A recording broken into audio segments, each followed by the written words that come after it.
नमस्कार, मैं हूं पूनम अकोलिया और आप देख रहे हैं उत्तरांचल दीप। आज सीजेपी आंदोलन की बात होगी, लेकिन सबसे पहले हम आपको ये बता दें कि उत्तरांचल दीप ने इस पूरी टाइमलाइन के दौरान, जब से ये आंदोलन शुरू हुआ और जिस तरीके से ये आगे बढ़ा, उस पर कोई वीडियो नहीं बनाया। ये एक डेलिब्रेट डिसीजन था उत्तरांचल दीप टीम का, एक एडिटोरियल कॉल थी, क्योंकि हम ये जानते थे, हम इस बात को पूरी तरह से मानते हैं आज भी कि ये पूरा खेल जितना जंतर मंतर पर खेला जा रहा था, उससे कहीं बड़ा खेल सोशल मीडिया प्लेटफॉर्म पर हो रहा था, पैसे के दम पर हो रहा था और नैरेटिव सेट करने के दम पर हो रहा था। और ऐसे में जितना ज़्यादा सोशल मीडिया के अलग अलग प्लेटफॉर्म्स पर इस मुद्दे की बात की जा रही थी, पूरी टाइमलाइन डिस्कस की जा रही थी, क्या हो रहा है जंतर मंतर पर यह डिस्कस किया जा रहा था, उतना ज़्यादा इस पूरे आंदोलन को बल मिलता चला गया। या यूं कह लीजिए, जिस रूप में ये सामने आया उसमें बहुत बड़ी भूमिका सोशल मीडिया पर जो नैरेटिव चलाना चाह रहे थे दीप्ति एंड पार्टी, वो चल गया था। लेकिन अब ये कथित आंदोलन कथित रूप में समाप्त है। कथित हम इसलिए कह रहे हैं क्योंकि मंच अब हट चुका है जंतर मंतर से, सोनम वांगचुक का अनशन खत्म हो चुका है, बिल्कुल ठीक, लेकिन गाहे बगाहे धमकियां जारी हैं। ऐसा नहीं करेंगे तो ये हो जाएगा, वैसा नहीं करेंगे तो ये हो जाएगा, आंदोलन फिर से शुरू हो जाएगा। और ये धमकियां तब आ रही हैं जब ज्यादातर मांगे इन कॉकरोचेस की सरकार ने मांग ली है। सरकार के अपने कारण हैं, अपना पक्ष है। खुद प्रधानमंत्री नरेंद्र मोदी को सोशल मीडिया प्लेटफॉर्म इंस्टाग्राम पर आना पड़ा सरकार की बात रखने के लिए, जेन जी को एड्रेस करने के लिए।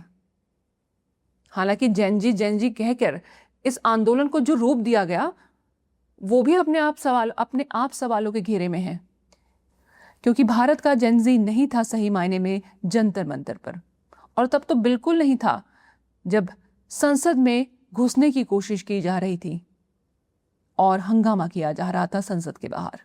खैर, इस पर आगे बात करेंगे, कुछ तथ्य सामने रखेंगे, लेकिन उससे पहले हम जो बात हम कह रहे थे कि अब हमने आज ये निर्णय लिया है कि इस पूरे मामले पर एक वीडियो बनाया जाए, क्योंकि अब ये कथित आंदोलन कथित रूप से समाप्त है और मामला अब सुप्रीम कोर्ट में है। सरकार ने जो प्रॉमिसेस करने थे, जितने उसके दायरे में आते हैं, उसके संवैधानिक अधिकारों के दायरे में आते हैं, वो काम सरकार कर चुकी है, वो मांगे सरकार मान चुकी है। मामला अब सुप्रीम कोर्ट में है और सुप्रीम कोर्ट में एक हियरिंग हो चुकी है और उस दौरान सुप्रीम कोर्ट की ओर से 3 नोटिफिकेशंस दिए गए।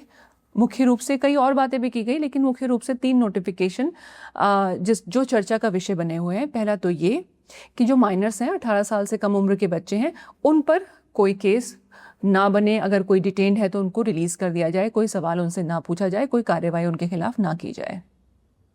दूसरा ये कि इस पूरे मामले में वो लोग जिनका क्रिमिनल बैकग्राउंड है और वो संसद के बाहर या इस पूरे मार्च के दौरान आइडेंटिफाई किए गए, उनके खिलाफ FIR दर्ज की गई, उनके खिलाफ कार्रवाई की जा रही है, वो कार्रवाई जारी रखी जाए। बिल्कुल सही, ये होना भी चाहिए। वहीं तीसरा नोटिफिकेशन ये है कि जिन छात्रों का कोई क्रिमिनल बैकग्राउंड नहीं है, उनके खिलाफ फिलहाल कोई कार्रवाई नहीं की जाए।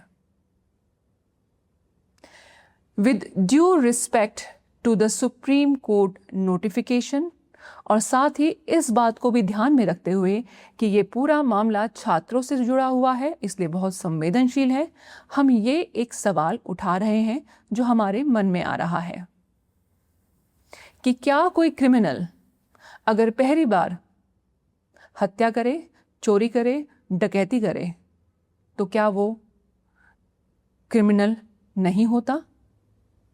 क्या उसके खिलाफ कार्रवाई नहीं होती? सुप्रीम कोर्ट में ये मामला है। 3 अगस्त को अगली सुनवाई है। 3 अगस्त को जो सुनवाई होने वाली है वो अपने आप में एक बहुत महत्वपूर्ण दिन है, इस लिहाज से कि सुप्रीम कोर्ट एक नजीर पेश करे कि भविष्य में आंदोलन के नाम पर जो अराजकता फैलाने की कोशिश करेगा उसके खिलाफ भारतीय कानून और भारतीय संविधान के तहत क्या कड़े से कड़े कदम उठाया जा सकता है, क्या कड़े से कड़ी सजा दी जा सकती है ऐसे लोगों को, इसकी नजीर सुप्रीम कोर्ट पेश कर सकता है अगर वो चाहे तो। इस मामले में ज्यादा नहीं बोलना चाहिए क्योंकि मामला जो है सुप्रीम कोर्ट के ध्यान में है इस वक्त। सीजेपी आंदोलन की अब परते दर परते खुलती चली जा रही है और जिस नैरेटिव को बिल्ड करने के लिए ये आंदोलन खड़ा किया गया, अमेरिका से दिपके को भेजा गया, वो अब धीरे धीरे सामने आ रहा है। फॉर एग्जाम्पल कुछ हेडलाइंस पढ़ रहे हैं इंटरनेशनल मीडिया की, मैं कुछ हेडलाइंस पढ़ती हूँ। बीबीसी लिखता है, this is just the start, India Gen Z protesters force out a minister but what next with question mark. जब आंदोलन खत्म हो गया तो इस तरह का नैरेटिव क्यों कि बट व्हाट नेक्स्ट। वहां बीबीसी ये लिख रहा है, वहां कॉकरोचेस बाहर निकल के कह रहे हैं कि हम सुप्रीम कोर्ट की बात नहीं मानेंगे, हम सरकार की बात नहीं मानेंगे। सरकार ने आश्वासन दिया था कि सभी लोगों को छोड़ दिया जाएगा, सभी के खिलाफ कार्रवाई नहीं की जाएगी, लेकिन वो ये भूल गए थे कि सरकार की भी सीमाएं होती हैं। सरकार जो कर सकती थी उसने कर दिया, लेकिन केस एफआईआर दिल्ली पुलिस ने की है। तो भाई आप दिल्ली पुलिस के खिलाफ हैं, आप सरकार के खिलाफ हैं, और अब सुप्रीम कोर्ट ने नोटिफिकेशन दे दिया है कि किन के खिलाफ कार्रवाई की जाए, किन को छोड़ दिया जाए, तो आपको उस पर भी ऐतराज है। अब आपको उस पर ऐतराज है तो अब आप कह रहे हैं कि हम फिर आ जाएंगे। आप कल ये बात कह रहे हैं, 2 दिन पहले अगर ये बात कह रहे हैं तो 3 दिन पहले ये बात बीबीसी छाप देता है। बहुत अचंभा होता है। इसके अलावा एक और हेडलाइन हम पढ़ते हैं, ये फाइनेंशियल टाइम्स में छपी है। India's Gen Z protester punctures Narendra Modi's aura of invincibility, success of India's cockroach protest energises critics of Narendra Modi government. पूरा का पूरा आंदोलन नीट पेपर लीक से शुरू हुआ था, लेकिन लड़ाई अस्तित्व की, नरेंद्र मोदी बनाम कॉकरोचेस। इंटरनेशनल मीडिया तो एटलीस्ट यही दिखा रहा है। एक और बहुत ही दिलचस्प हेडलाइन छपी है, ये छपी है द न्यूयॉर्क टाइम्स में। Phones in hand, India's young protesters blast through India Modi's media control. विदेशों में भी गोदी मीडिया की चर्चा है। भारत देश के एक महान पत्रकार ने गोदी मीडिया का एक टर्मिनोलॉजी सेट कर दी। किसान आंदोलन के दौरान खास तौर पर यह टर्मिनोलॉजी सेट की गई थी, और वही टर्मिनोलॉजी इंटरनेशनल मीडिया भी पकड़ रहा है। कहां नीट पेपर लीक, कहां मोदी मीडिया मैनेजमेंट। फिर एक बार कॉकरोचेस बनाम मोदी, यही नैरेटिव सेट किया जा रहा है। मीडिया मैनेजमेंट किसे कहते हैं ना, अगर आपको ये जानना है तो 7 नवंबर 1966 की घटना याद कीजिए, जब लगभग 5000 साधु संत करपात्री महाराज के नेतृत्व में संसद की ओर बढ़ते हैं। वो एक शांत धरना प्रदर्शन कर रहे थे गौ हत्या के खिलाफ, और उस दौरान न बैरिकेड लगे, न लाठियां भांजी गई, सीधे गोलियां चली। आधिकारिक आंकड़ा 7, लेकिन कई वरिष्ठ पत्रकारों से अगर आप बात करेंगे, मैंने भी अपने जानकार जो पत्रकार हैं उनसे बात करिए, पुराने जो वरिष्ठ पत्रकार हैं, कुछ तो ये कहते हैं कि गाड़ियों में भर भर कर, जो टेम्पोज होते हैं ना, टेम्पोज, उन पर भर भर कर लाशें वहां से साधु संतों की उठाई गई थी। और 7 नवंबर 1966 की ये घटना, 8 नवंबर 1966 द गार्जियन न्यूज़पेपर क्या लिखता है? Holy man stir up riots in Delhi. ये होता है मीडिया मैनेजमेंट। उस समय गोदी मीडिया नहीं था।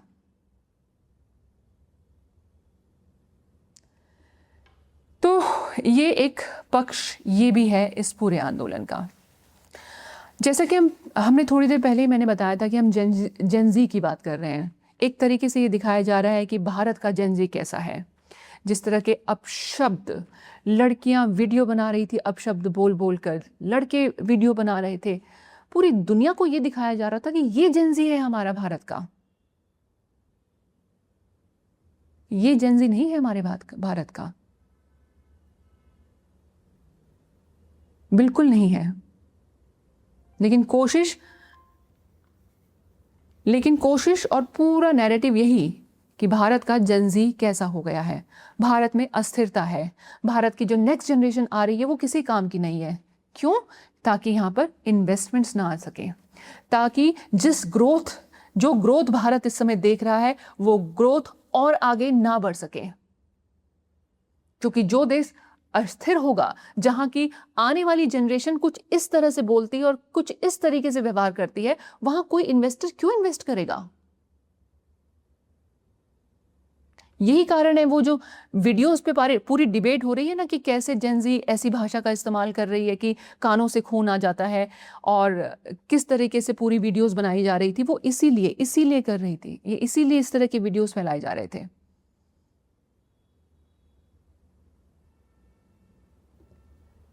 कुछ आंकड़े हैं भारत का जेनजी क्या है, क्योंकि जंतर मंतर के मंच पर नाम रहेगा अल्लाह का खूब गाया गया, तो कुछ आंकड़े हम उसके विपरीत आपको बता रहे हैं।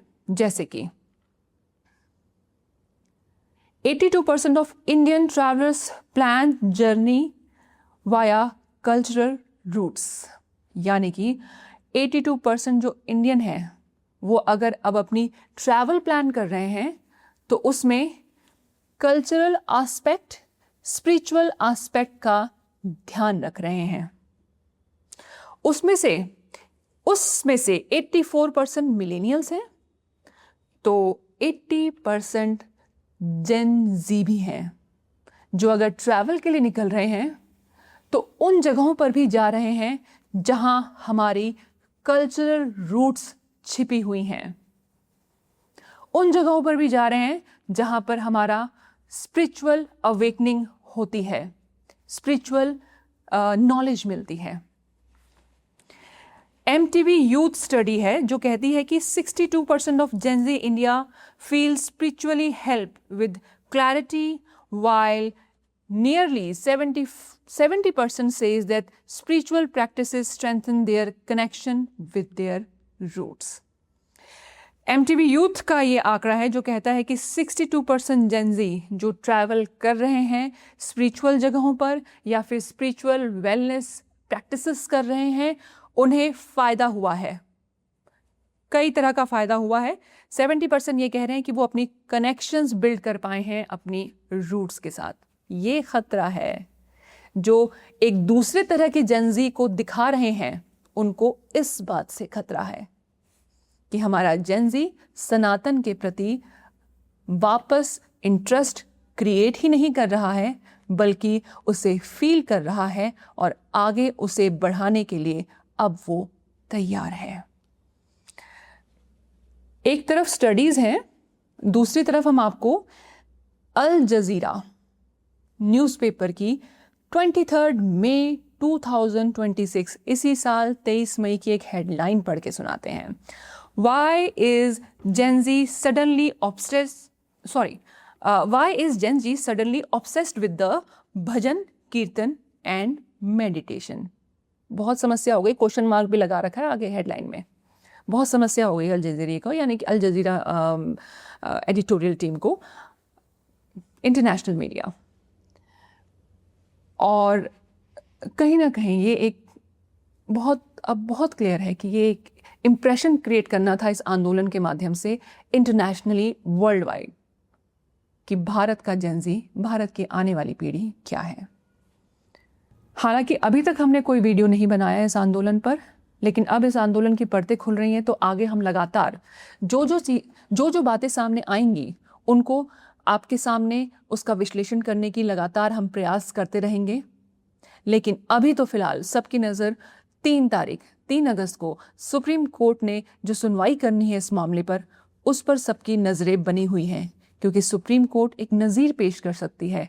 अगर कोई वो ऐसा फैसला सुनाती है, ऐसा नोटिफिकेशन देती है जो दंगाइयों के खिलाफ हो, जो ये बताने के लिए काफ़ी हो कि अगर भविष्य में इस तरह की कोशिश दोबारा की जाती है तो उसका क्या नुकसान, क्या भुगतान करना होगा दंगाइयों को, ये समझ में आ जाए इन दंगाइयों को, तो आगे इस तरह का कोई और कथित आंदोलन खड़ा नहीं हो पाएगा। और शायद यही कारण है कि ये कॉकरोचेस जानते हैं कि अगर ये दंगाई इस मामले में